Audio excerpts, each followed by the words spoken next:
کوئی بزرگ تھے، ان سے ان کے چاہنے والوں نے سوال کیا کہ فلاں عابد، اس کے بارے میں لوگ کوئی اچھی بات نہیں کرتے، تانا زنی کرتے ہیں، ان پہ بات کرتے ہیں، آپ ان کے بارے میں کیا رائے رکھتے ہیں؟ تو انہوں نے جو جواب دیا وہ بہت خوبصورت تھا اور یہ ضرب المثل بن گیا۔ گفت بولے، بر ظاہرش عیب نمی بینم و در باطنش غیب نمی دانم، کہ ان کے ظاہر میں تو میں کوئی عیب نہیں دیکھتا، اور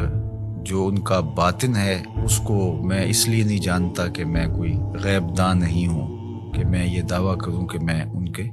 اندر کو دیکھتا ہوں۔ فرماتے ہیں کہ جس شخص نے پارساؤں والا لباس پہنا ہو تو اس کو تو پارسا ہی سمجھ، چونکہ ظاہر کے مطابق تمہیں گمان رکھنے کا حکم دیا گیا ہے۔ تجھے کھودنے کی، کریدنے کی اور اس کے معاملات میں گہرا غور و تفحص کرنے کی ضرورت نہیں ہے، اس لیے کہ جو محتسب ہوتا ہے اس کو گھر کی تلاشی نہیں لینی ہوتی، وہ تو جو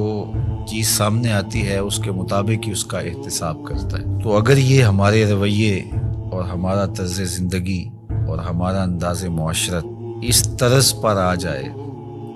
جو ہمارے بزرگوں کا طریق تھا کہ لوگوں کا جو ظاہر ہے اس کے مطابق ہی ہم ان پر کوئی حکم لگائیں، اور ہمیں لوگوں کے اندر اتر کے اور لوگوں کی ٹو میں جا کے گہری تفتیش کرنا اور لوگوں کو کریدنا، یہ تو بتایا ہی نہیں گیا۔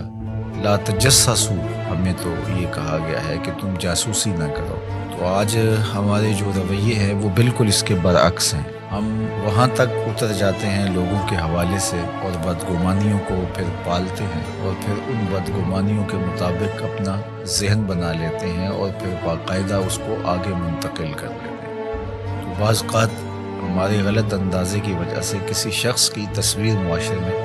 ایسی چلی جاتی ہے جو کہ اس کی حقیقی تصویر نہیں ہوتی۔ اگر وہ برا ہے بھی، اس کی عادات میں اور اس کے رویوں میں، اس کے طرز زندگی میں وہ چیز ہمیں دکھائی نہیں دے رہی، تو اس کا باطن اللہ کے سپرد ہے۔ ہمیں باطن ٹٹولنے کی ضرورت نہیں ہے، ہم تو حکم ظاہر پہ لگائیں گے۔ تو اس لیے شیخ سعدی شیرازی علیہ رحمہ نے، اللہ ان کی قبر پہ کروڑوں رحمتوں کا نزول فرمائے،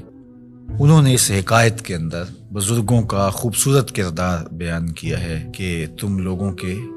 ظاہر پہ نظر رکھو، اور جو تمہاری رائے ہے وہ ان کے ظاہر کے مطابق ہی ہونی چاہیے، اور ان کو کرید کر کے اور ان کے معاملات کے اندر بہت آگے جا کر کے ان کو تلاش کرنے کی کوشش نہ کرو۔ ہمارے صوفیہ نے ایک بڑی خوبصورت بات کی ہے، وہ فرماتے ہیں کہ اگر تمہیں عیب دیکھنے کا شوق آ جائے تو اپنے اندر اتر کے دیکھ لو، کیونکہ تم جو دیکھو گے تمہارا اپنا ضمیر اس کی نفی بھی کر سکے گا اور اس کا اثبات بھی کر سکے گا۔ اور اگر تمہیں خوبی دیکھنے کا شوق ہے تو وہ دوسروں کے اندر دیکھو، دوسروں کے اندر خوبیاں دیکھو گے تو ان کے بارے میں تمہارا گمان اچھا ہوگا، جس سے تم اجر پاؤ گے۔ اپنی خوبیاں دیکھنے لگو گے تو تکبر پیدا ہوگا، ریا پیدا ہوگا، اوروں کی خوبیوں سے ان کے بارے میں حسن ظن پیدا ہوگا جو نیکی ہے۔ تو جب خوبیاں دیکھنا چاہو تو پھر اوروں کی خوبیاں دیکھنے کی کوشش کرو، اور جب عیب ڈھونڈنے کا شوق آ جائے، تمہارے مزاج میں ہے کہ ہم نے کوئی عیب ہی تلاش کرنے ہیں، تو پھر اپنے اندر اتر کے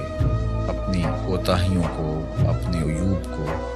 اور اپنے اندر چھپی ہوئی خباثتوں کو تلاش کرو۔ جب ہم اپنے اوپر غور و تفحص کرنے لگ جائیں گے تو بہت ساری ایسی چیزیں ملیں گی کہ عمومی طور پہ ہماری نظر ان عیوب کی طرف نہیں بھی جاتی ہے، لیکن جب غور و فکر کرنے لگ جائیں گے تو بہت ساری چیزیں کھل کے سامنے آ جائیں گی۔ اللہ تعالیٰ جل شانہ ہمیں توفیقات نصیب فرمائے، ہم خیر کی راہوں پہ رہیں۔